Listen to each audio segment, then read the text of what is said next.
It's the preview between Fulham and Brighton and Hove Albion. Welcome along to the video. This is a video for not only Patreon members, but YouTube as well. The quick turnaround meant that the Spurs review went on just Patreon and probably will be the same for Brighton as well. And obviously Arsenal, we can upload that into YouTube because we've got a week to go until Liverpool. So welcome along. The Spurs game was brilliant. I think Fulham probably should have got more from the game. But let's look ahead now to the game against Brighton, a team that have just been brilliant so far this season. A couple of results in which they would feel like they should have got more from it, and probably should have got the win. And that probably includes the game against Wolves, probably when they were 2-0 up. I think the game against Southampton obviously were unlucky not to get the second goal, so maybe you can discount that. The game against Forest as well, maybe. Forest scored a nice goal to make it 2-2, and then obviously went down to 10 men, and they couldn't find a winner. The draw against Ipswich, they were all over Ipswich and couldn't quite get the goal. But they've beaten, Man United, they've beaten Tottenham, they've beaten Man City this season. A good point against Arsenal right at the beginning of the season. I mean, I was just looking through some of their pictures earlier, and they've just had a really, really good start. Let's talk more about Fulham, though, because we've got a bit of a crisis going on right now. I wouldn't necessarily think it's panic stations, but midfield options are very short. Look on the base of it, we've got Sander Berge available, Emil Smith-Rowe available, and Andres Pereira available. But obviously Pereira is right now, it's all a bit up in the air. That obviously actually haven't spoken since we spoke on Patreon yesterday about the situation, but then the video was published by that Brazilian publication, and it's just, I don't know, it's just not a good look. I don't know why you would put out a statement saying that you didn't say those things, and then knowing that there's video evidence. It just doesn't look good at all. Doesn't look good at all, really. And I wonder what happens in January. With January right around the corner, Pereira obviously was disappointed and didn't materialise in the summer. I don't think he's been very good so far this season. Hasn't really contributed much. And I just think that it might just be better we just sort of cut ties. I think there will be a bit of us that miss what he does off the ball, but then again, we were absolutely fine without him on Sunday against Spurs. So yeah, Fulham without Kearney, without Lukic, without Harrison Reed, Anderson, Cuenca, and perhaps Vinicius as well. So suddenly the midfield, looking really thin, and we're going to be looking at players like Josh King, Chris Donnell, Sekulariak, who might come onto the bench. Obviously, the defensive department was where it was lacking on Sunday with Samuel Amissa coming onto the bench as well. Obviously, Anderson will probably still be out of the game. I think Cuenca probably will be as well. Diop and Bassi were brilliant. I think Bassi's on 4 yellows as well. So if he gets a yellow card and he's out of the game against Arsenal, it really is panic stations. Kenny's out for the next 3, I'm guessing. Lukic only out for the next 1 game, so he'll be back for Arsenal. So how do I see Fulham lining up then? Well, someone put it in the chat earlier, and I completely agree with them, that I think that we'll go like this, if I can find it. Yes, here we go. Leno, Tete, Diop, Bassi, Robinson, Iwobi, and Berge. So Iwobi playing more centrally. Wilson, Smith-Rowe, Nelson, Jimenez. So that would be interesting. Sort of shifting around Iwobi, who can play more central. Like I say, he is very strong in that department. Have Berge as the sitter, Iwobi as the 8, Smith-Rowe is the 10. I think that would work really well. And then on either side, you've got the option of starting Adama Traore, but you've also got Wilson, who definitely deserves a start, especially coming off the bench against Spurs, and he was so fantastically positive. And then obviously Nelson on the other side, who was really good against Spurs as well. Jimenez up top had a good game against Spurs. Muniz came on and did well. So there's some encouraging signs there that, that I think this time last week I was saying that I don't really have a hope in hell that Muniz will come on and make an impact on the game, and how wrong was I? Not necessarily scoring against Spurs, but really did cause Dragosin and Davis some issues, and held up the ball well. And once Spurs, I said it yesterday, but once Spurs went down to 10 men, it's really backs against the walls. But actually, I'd never really felt like we were under pressure. I think there was a couple of crosses into the box, but Leno sort of easily parried it. And in the last minutes of the game, the last seconds of the game, it was Fulham looking the more likely to score when I think Udogie slipped. Wilson, really strong run from Wilson.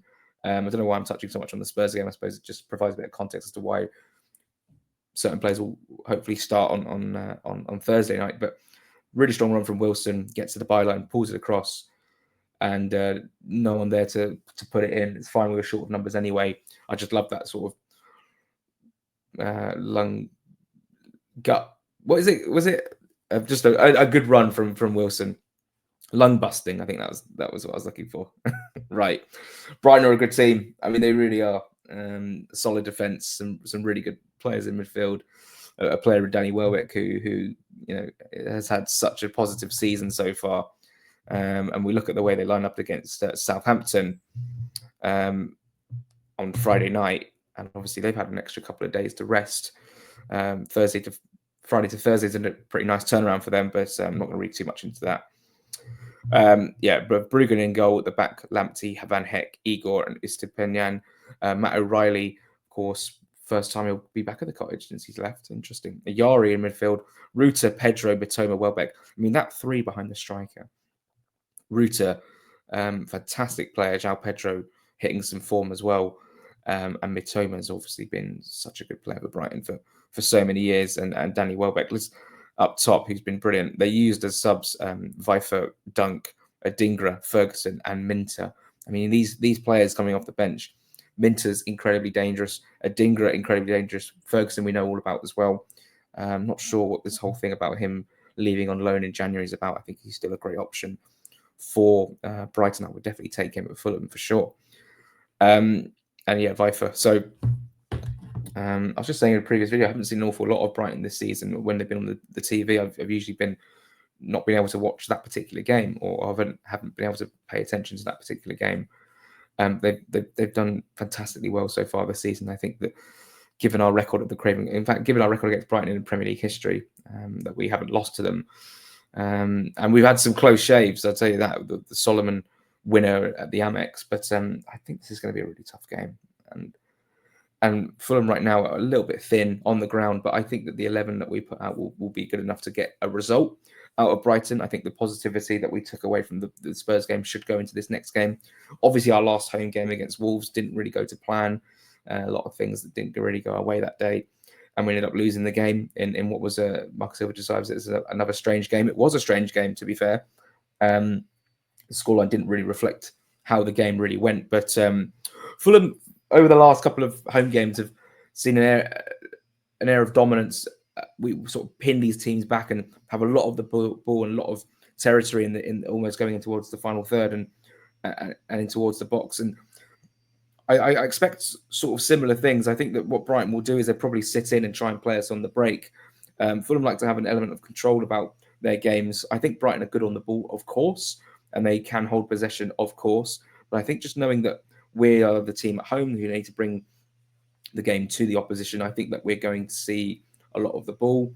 We're going to try and attack down that left-hand side quickly, sort of with those triangles between Robinson and whoever else is on the left-hand side. It'll be Nelson and Smith Rowe. Iwobi bringing that extra energy in midfield is going to be fantastic for us, tracking back in that number 8 position, if he starts, of course.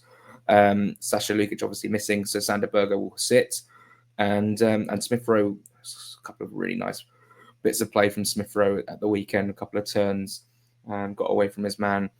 And Fulham have put on a really good display against Spurs. So hopefully we can take that into the game against Brighton. I was just zoning out there because I seem to remember that we could feasibly start Castagna in this game, but I can't remember whether he was on the bench against Spurs or not. Let me just double check. Because obviously, a quick turnaround means that you can rotate, even though that rotating right now might not see. Like, Castagna did come off. He did come off the bench. I completely forgot. So Castagna could essentially start against ahead of Kenny Tete. Obviously, Tete went down for a period in the game, but Hopefully Tete does start. I think he's been the stronger of the two so far this season, but wouldn't really be against Castagna starting as well. And I would understand the need to switch it around. Sam and Missa obviously being on the bench. Josh King was on the bench as well. Could we see Josh King start? I think, obviously, knowing now we've drawn Watford in the FA Cup, I think that might be the game where he gets his start. I just don't think. I think that's a lot of responsibility on his shoulders. Obviously, he'll definitely be on the bench. He'll definitely might even feature in the game because of the lack of midfield options we do have. I just think that Marco might switch things around. I mean, if we were to play Berger, King in the 8, and then Smith Rowe, that would be incredibly brave. But I think that might cause us some issues just because of his lack of experience at this level. But I would really like to see him play some part in the game. And of course, that Watford game in the FA Cup could be the one that he actually gets to start in. How do I see this game going? Oh, I really don't know. Brighton have been very, very good this season, even on their travels as well. Beating Newcastle away, that was a fantastic result for them. In their most recent away game, they beat Bournemouth. So they're a tough nut to crack. I think it's going to be. I think I'm about Fulham to win. Because going off the performance I saw on Sunday, Brighton will feel slightly frustrated that they took the lead and then again dropped points again against Southampton. I think Fulham might get at this defence, and Raul Jimenez could put himself about. Smith Rowe, Iwobi, Pereira might play. Pereira might play in the 8, but I think he might have to feature on the bench because of those lack of options. Adama Traore could start as well, but I'd like to see Wilson start. I think I'm backing Fulham to win and Wilson to score. I think Fulham will win by 2-1.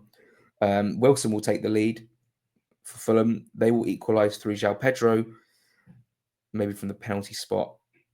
And then Fulham win it in the second half through. I'm going to back Rodrigo Muniz to come off the bench and score with about 15 minutes to go to win the game for Fulham. Do you know what? This is a really tricky one. This is a really tricky fixture for Fulham. And I think that Brighton have been so good this season. I think they'll be definitely up there in terms of challenging for Europe. It's so tight at the top right now, but a win for Fulham would only see us 1 point behind them, which would be fantastic. And it'd be a very positive week and a great response from Wolves if we were to get the win. Brighton have so many decent players in that final third area. Ruto, the great signing from Leeds. Mitoma, we know all about. João Pedro loves to chip in with goals. Welbeck's having the season of his life as well. So really pleased with Danny Welbeck. He's obviously been a player who breakthrough at Man United, went to Arsenal. He scored a big goal for Arsenal against Leicester, didn't he, in the title-winning season for Leicester? But he never really found his feet at Arsenal. But he really has come on leaps and bounds since he's gone to Brighton. And fair play to him. He's a terrific player, and I've always liked Danny Welbeck. Thanks so much for watching. Looking forward to the game. Looking forward to the press conference tomorrow with Marco Silva. If you want that sort of coverage, the Patreon is the best place to get it. $5.50 per month, £5 per month, daily Fulham content. We don't stop. And it's my experience from the media press box. It wasn't on Sunday. I was in the away end, but we're back in the press box for not only Brighton but for Arsenal as well. And then going forward against Liverpool, and I can't remember the fixtures after that. I think it's Southampton as well. We've got after that. Take care, guys. Thanks so much for watching, and we'll speak again very soon.